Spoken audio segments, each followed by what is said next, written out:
이것은 방송이 아니라 잡담입니다. 우리나라 시사 문제를 주제로 벌이는 아무 말 대잔치이니 필요하신 분들만 들으세요. 자, 오늘 12월 20일 수요일입니다. 네. 오늘 무슨 얘기? 오늘은 제가 요즘 관심이 많은 네, 청년 비정규직 문제에 대해서 알아보고 싶습니다. 청년 문제? 네. 좋습니다. 그래서 사람들이 보면은 청년인 줄 알겠는데? 누가? 지금 말씀하시는 분. 예. 목소리는 청년도 아니고 청소년 같은 게 한데. 네. 그런가요? 네. 어쨌든 본인의 미래 문제를 한번 연구해 보시는. 네. 저 사실 좀 거의 백조 신세여가지고 옛날에 제가 난 백조야 이러면서 많이 하고 다녔는데. 백조가 무슨 얘기죠? 백수를 남자를 이제 백수라고 네. 하고 여자 백조라고 막 그렇게 표현하기로 했었거든요. 직업이 없다고? 네. 직업이 왜 없어? 축구방송 기자잖아. 이제 생겼네요. 네. 취직했어요 이제? 꿈을 이루었어. 네. 그 전에 이제 취직을 못했는데. 네. 그랬군요. 네.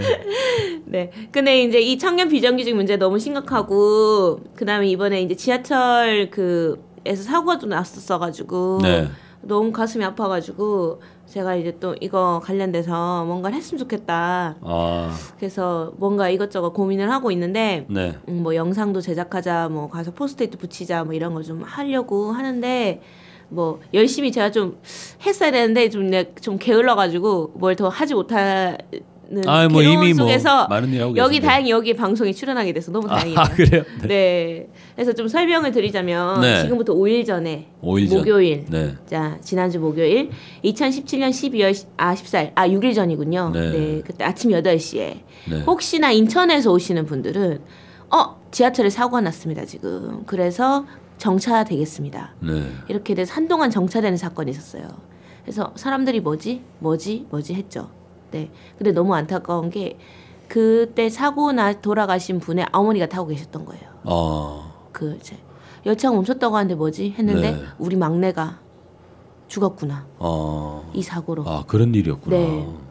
그렇게 된 거였어요. 아침 8시경에 국철 1호선 경인선이라고 하더라고요.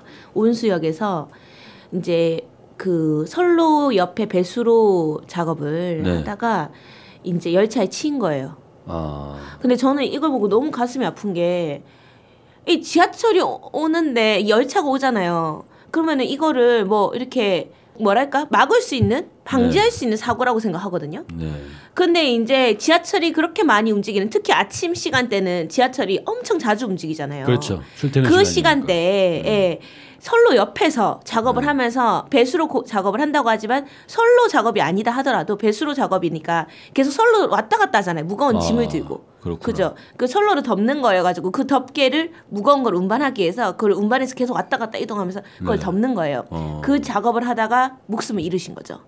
네. 근데 이분이 청년 노동자 이제 전모 씨인데 이분이 일용직 노동자로 이제 요즘 젊은 사람들도 그렇고 대학생들도 그렇고 많이 이제 일용직 노동자로 인력사무소에 많이 가서 일감을 받잖아요. 그래요? 네. 뭐 그래서 등록금도 벌기도 하고 뭐 이렇게 하는데 근데 이제 이분도 일감 얻어서 일하는데 투입이 된 게 온수역 현장이었던 거예요. 네. 원래 이제 건설 현장 뭐 이런 데 가는 것처럼 이 지하철역 현장으로 간 거죠. 근데 갔는데 이제 현장에 투입된 게 3일째였어요. 근데 사고를 당한 거죠. 네. 그래서 이분은 이제 문제는 뭐냐면 여기서 이분은 한 번도 선로 작업을 해본 경험이 없었어요. 네. 경험도 없었고 교육도 없었고 안전장치 이런 거 하나도 없었어요. 일용직 노동자로서 이제 지하철 보수 공사에 투입이 되셨다가 안전장비 미비와 여러 가지 관리 소홀로 인해서 사망하신. 그런 거죠. 네. 예를 들어 사람들이 공사를 하고 있다면 열차를 멈춰야 되는 거잖아요, 사실. 그죠. 그러지 않고 열차는 달리고 있고. 그 사이사이를 움직이면서 무거운 걸 들고 다니다가 하니까 결국은 뭔가 충분히 예상될 수 있는 사고였다는 거예요. 아니 그러면 왜 지하철이 원래 흔히 그런 공사들을 지하철 운행 시간을 피해서 하지 않나요? 아니요. 그렇게 않고? 해야 되는 건데 그걸 안 하고 해서 계속 스크린 도어에서 사고가 일어나고 끊임없이 사고가 일어나고 있는 거거든요. 왜 그렇게 안 하지? 그러니까요. 이게 보니까 2017년 7월에 하도 사고가 많이 일어나니까 고용노동부에서 열차 운행 시간 중에는 작업을 하면 안 된다. 이런 명령을 내렸어요. 네, 뭐 예를 들어 코레일이라든가 서울 메트로라든가 이런 데 다 내렸거든요. 근데 그거를 안 지킨 거예요. 왜 그럴까? 코레일이. 설마 야근 수당 아끼려고? 그런 걸 수도 있죠. 그런 걸 수도 있고 사실 이게 그 지하철을 정비하는 사업은 어떻게 보면 안전 되게 위험한 사업이기도 하고 또 하나는 이게 뭔가 기술적으로도 좀 필요한 부분이 있단 말이에요. 안전 교육이나 이런 것도 필요하고. 네. 근데 사실 이걸 전부 다 외주화시켜 보였단 말이죠. 파견직으로 해버리고 계약직으로 해버리고 네. 이런 식으로 되니까 이것도 지금 뭐 이거 좀 공사해야겠네? 그러면은 이제 인력사무소에서 사람 데리고 와서 써서 그냥 하면 되겠다. 이런 식으로 편의적으로 행정 편의적으로 생각을 하고 그렇게 하다 보니까 이렇게 된 게 아닌가. 그러니까 사람을 귀하게 여기지 않고 시공사에 맡겼다고 하더라고요. 제2사라고. 그래서 이 시공사에서는 사실 안전보다는 비용을 절감하는 데 초점 맞추잖아요. 비용 절감을 위해서 그냥 아무나 갖다 쓴 거예요. 소위 말하면. 그렇게 해서 이렇게 결국 사고가 났다. 그래서 원래는 이런 거거든요. 열차를 운행하는 기관사들에게 주의 조치라든가 속도 경감이라든가 이런 것들을 네. 제시하는 철도 운행 안전협의라는 걸 같이 해야 돼요. 원래는 시공사가. 지금 여기서 오늘 몇 시부터 공사를 할 예정이니까 네. 안전협의를 하자 이렇게 해야 되거든요. 그리고 또 열차 감시자도 둬야 돼요. 근데 그런 것들을 하나도 안 한 거예요. 근데 그런 것들을 하는 게 다 비용이 발생해서 안 한 거예요. 그렇죠. 비용이 발생되고 이거를 그냥 코레일 입장에서도 시공사에 딱 맡겨버린 거죠. 네가 알아서 해. 결국은 이제 네. 정부는 사람이 먼저다라고 하고 있지만 네. 대한민국은 아직까지 돈이 먼저다. 예. 네. 이것도 이제 너무 안타까운 부분은 뭐냐면 한 달 전인 2017년 11월 6일에 서울 메트로 무기 계약직 청년이 네. 정규직 전환이 좌절되면서 생을 마감했었어요. 아이고. 근데 이것도 어떻게 된 거냐면 문재인 정부가 공공부문 비정규직 제로를 선언했었거든요. 네. 근데 그 발표하기 3일 전에 박원순 서울시장이 서울시 공공부문 무기계약직을 전원 정규직으로 전환하겠다고 발표를 했었어요. 네. 그러면은 서울시에서 관할하는 회사가 서울 메트로란 말이에요. 네. 그렇죠? 근데 그 서울 메트로에서 그런 무기계약직이 엄청 많은 거예요. 이 무기계약직도 어떻게 만들어졌냐면 스크린도어 사고가 작년에 구역에서 있었죠. 일어났기 네. 때문에 무기계약직을 만들면서 뭐라고 했냐면은 연봉을 정규직만큼 주는 무기계약직을 네. 우리는 많이 뽑겠다 이런 식으로 선언을 했었거든요. 네. 그런데 무기계약직 뽑았는데 월급이 무슨 정규직만큼이야. 정규직 절반도 안 되는 거예요. 250만 원 기대했는데 100 얼마를 주는 거예요. 그래가지고 뭐지 이거는 이렇게 했던 거예요. 이번에 돌아가신 분이 네. 생을 마감했던 분이 그랬는데 근데 이제 또 문재인 정부가 이렇게 얘기하고 박원순 시장도 이렇게 얘기하면서 정규직 전환 협상이 딱 들어간 거죠. 네. 그러면서 또 이 사람은 희망을 갖게 됐던 거예요. 네, 네. 이제 무기계약직 일했던 분들은 희망 갖게 됐는데 이 서울 메트로가 뭐란 입장이냐면은 협상을 하면서 기존 정규직의 이익을 침해하면 안 된다. 네. 그러니까 정규직과 비정규직 일을 같이 하고 있거든요. 근데 기존 비정규직과 정규직의 그런 수준 일은 똑같음에도 불구하고 정규직의 이익은 침해하면 안 되기 때문에 정규직만큼의 대우는 안 된다라고 계속 버틴 거예요. 네. 그러면서 이제 이게 이제 사측에서 그렇게 나와버리니까 이게 온라인 공간에서 정규직과 비정규직이 싸우기 시작을 한 거예요. 네. 이거 너무 말도 안 된다 하니까 정규직 입장에서는 우리는 시험 치고 들어왔는데 네. 뭐 이런 입장으로 막 그죠. 나오고 막 이렇게 되다 보니까 이 과정에서 혐오 발언들이 막 등장하기 시작하고 이런 것들이 상처를 줬던 것 같아요. 그래가지고 결국은 네. 그래서 청년이 생을 마감했고 그 이후에 그 게시판은 폐쇄됐다고 하더라고요. 결국은 이게 이제 정규직과 비정규직의 갈등도 네. 기본 사측의 문제라고 보고. 그렇죠. 네. 근데 이게 이제 큰 그림을 하나 그려보고 싶네. 예. 왜냐면은 뭐 지하철에 한정되는 얘기일 수도 있겠습니다만 네. 코레일이나 메트로가 네. 왜 저렇게 돈이 없나?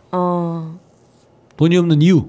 저는 민영화되어 있는 부분이 크다고 봅니다. 네, 이번에 저기 지하철 9호선이 네. 논란이 되더라고. 지하철 9호선의 계약 방식이 예. 프랑스하고 이제 외국 자본들이 자본금을 투자해가지고 예. 이제 민자로 지은 거잖아요. 예. 근데 여기에 그 수익금을 보증을 해주게 돼 있거든. 예. 그리고 수익이 나지 않더라도 수익금을 주게 돼 있어요. 누가 그런 노예 계약을 한지 모르겠어. 근데 요즘 보니까 지하철 전부 다 그렇게 계약하는 것 같던데. 네. 용인도 그렇게 계약했고. 그래서 예. 지금 프랑스 자본이 예. 원래 투자금의 10배 정도를 가져갔어요 이미. 근데 거기에다가 이익금을 다 내주고 있다 보니까 지하철 9호선은 연간 300억인가 정도가 적자가 나고 있다. 적자 날 수밖에 없죠. 적자가 나니까 어떻게 하냐면 서울시에서 예산을 빌려가지고 겨우 운영하는 상태. 그 돈이 여기 지금 이분들 안전교육이라든가 안전장비라든가 야간 업무나 이런 데 됐으면 해결됐을 문제인데 돈은 사람이 외국 자본이 다 가져갔고 네. 그래서 왜 이런 계약을 했나라고 하는데 이것을 또 원래 다 엎어야 되잖아요. 네. 엎어야 되는데 이게 또 문제가 걸리는 게 통상교섭 정책이 그렇게 가로막고 있는 거죠. 이를테면 뭐 한미 FTA라든가 이런 거죠. FTA에 걸리는 거예요. 그렇겠네. 한미 FTA에서 이거 하면 안 된다. 그래서 뭐 초저자 국가 소송이 있잖아요. 그래가지고 그러면 자본이 대한민국 정부를 걸어버릴 수가 있잖아요. 이런 식으로 걸려버리는 거야. 그러니까 결국에는 어디로 다 불똥이 떨어지느냐면 힘없는 서민들에게 불똥이 떨어지는 구조가 이렇게 생을 마감할 수밖에 없고 그림이 이렇게 나오더라고요. 네. 이게 또 결국에는 얘기하다 보니까 또 이렇게 하면 안 되는데 얘기하다 보니 기승전 반미네. 그 호선 사실 그것도 있었잖아요. 그 맥컬리 회사인가요? 맥컬리에서 사실 그랬던 것 같아요. 호주에. 그게 또 예전에 또 어제가 또 이명박 생일이긴 하지만 그게 이상득이 또 관여가 있다는 그런 루머도 있고 루머인지 진실인지 모르겠지만 그것도 한번 파헤쳐야 되죠. 이번에 적폐 청산할 때 MB 적폐 그것도 한번 다뤄봐야겠다 진짜로. 근데 반드시 뭔가 있다고 거기에. 그러니까 왜 외국 자본들은 수백억씩을 이렇게 이익을 보장을 해주고 그러다 보니까 국내 철도기업 공기업들은 계속적으로 이제 경영이 어려워지고 어려워지니까 또 민영화를 하는 악순환이 반복이 되고 있는데 그 과정에서 그러면은 적재가 심하니까 어떻게 하겠어요? 회사 경영을 하려면 지출을 줄일 거 아니에요. 그 지출을 줄일 때 뭘 줄이냐면 인건비를 줄이게 된다고. 인건비를 줄이니까 근로자에 대한 여러 가지 보장 대책들이 사라져 버리게 되고 이런 안타까운 사건들이 사고가 이어지는 이런 구조가 되는 거 아니냐. 그래서 저는 이제 이게 지금 보면 지하철이 계속 확대되잖아요. 수도권도. 그래서 뭐 용인도 만들고 어디도 만들고 이번에 어디죠? 김포 쪽으로 만들었나? 지하철이 계속 확대가 되고 있는데 지하철 확대될 때 계약을 다 그런 식으로 하더라고요. 그래서 이제 그런 우리 입장에서는 서민들 입장에서는 지하철이 많이 생기면 좋다 이렇게 볼 수 있지만 그 적자를 전부 다 메꾸고 있는 거예요. 이거를 저희 주권방송에 이채연 교수님이 계세요. 전남대학교 경제학부에 지금은 뭐 퇴임하시지만 그 교수님께서 만드신 말씀이 톨게이트 이코노미라고. 이게 미국발 경제위기 이후에 독점 자본들이 수익을 창출할 수 있는 데가 사라져 버렸잖아요. 그래서 어디로 가냐면 이런 톨게이트 류에. 톨게이트. 그러니까 티켓팅 해가지고 이제 티켓 끊어 먹는 곳으로 이제 자본이 집중이 된다는 거예요. 이를테면은 지하철 공사 같은 데다가 이제 그러니까 민자고속도로 건설 내지는 민자 지하철 건설 이런 식으로 자본을 투자해가지고 정말 이건 톨게이트 사업이네요. 이익금을 뽑아먹는 거죠. 쉽게 말해가지고 애들 코 묻은 돈을 뜯어먹는 거지. 근데 어쨌든 그리고 적자 나면은 그건 세금으로 다 메꾸고. 그죠. 메꿀 수 있으니까. 계약을 그런 식으로 해버려서. 그리고 여차하면 한미 FTA라든가 각종 FTA 협상들이 외국 자본에게 유리하게 돼 있으니까 걸어버리면은 대한민국 정부는 꼼짝 못하게 되고. 대통령은 사람이 먼저 다 하고 있는데 실제 행정 일선으로 가면 그죠? 여전히 자본이 먼저 이렇게 돼버려요. 지금 현실은 그런 것 같아요. 어떻게 해야 될까 그러면? 그래서 이런 것들을 막 파헤쳐야 되는데 정말 진짜로 이 구조적인 문제 때문에 사람들이 죽어나가는 건 이건 더 이상 가만히 두고 볼 수는 없다라는 생각이 듭니다. 우리가 언제까지 또 지몬미 그죠? 지켜주지 못해 미안해 하고 또다시 그렇게 할 수는 없는 거잖아요. 문제를 이제 개선해야 되는데 실질적으로 결국에는 그런 것들이 많이 있더라고요. 그러니까 노동 문제 그리고 이제 근로자 처우 복지 문제를 얘기하다 보면 언제나 이야기 나오는 거는 예산 문제라고 돈 문제. 그죠. 국가도 마찬가지예요. 복지 예산이 없다. 그래서 예전에 보수 야당들은 뭐라고 합니까? 아니 어떻게 증세 안 하고 무슨 복지를 하냐. 다 세금 폭탄이다 얘기하잖아요. 근데 정작 예산 어디 쓰고 있느냐? 맨날 뭐 미국발 미사일 사고 뭐 탱크 사고 뭐 그런 데 다 쓰고 있는 거잖아요. 그죠.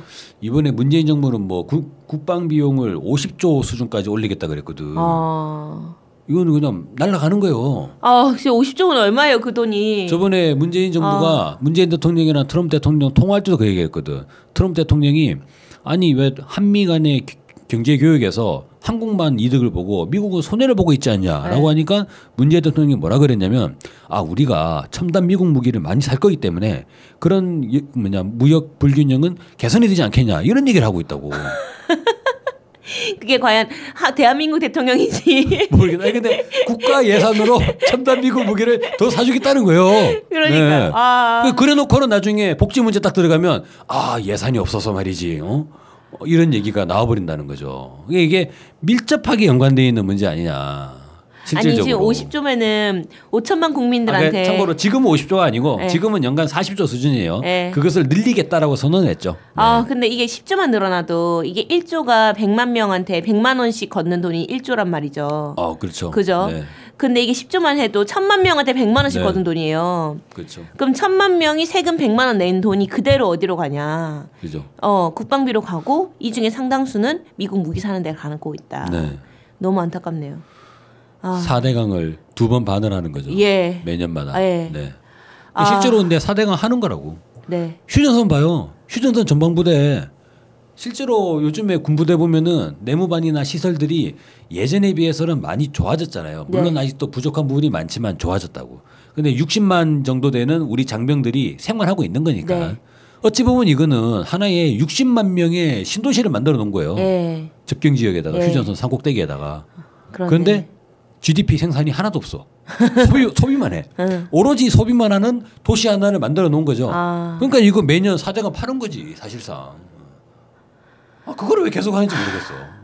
그래서 크게 이제 두 가지 네. 우리가 원인을 짚어봐야 되는데 노동자에 대한 이제 처우 문제 그리고 우리 서민에 대한 복지 문제가 가로막힐 때 이 왜 이렇게 되냐 예. 따지고 들어가 보면 외국 자본에 대한 문제, 그죠. 미국 무기 이런 게 걸린다고. 그러니까 좀 뭔가 정치 질서를 재편을 해가지고 한반도 분단 구조를 평화 체제로 전환을 해서 이거를 뭔가 좀 질적으로 프레임을 전환시켜볼 그런 구상은 왜 안 하시는지 모르겠네. 우리는 지금 우리의 가장 큰 적은 사대주의라고 봅니다. 네. 네. 네. 사대주의와 싸우고 있다고 생각해요. 네. 우리의 가장 큰 이제 네. 우리가 몰아내야 될 사고방식. 예, 네. 그죠. 그러면 우리가 할까요? 우리는 할 수 있다. 예. 네, 우리는 강팀이다. 예. 아세요? 예전에 2002년도에 네, 월드컵 우리는 강팀이다. 네. 좋습니다. 그런 정신이 필요하다 봅니다. 오늘 이렇게 마치겠습니다. 네.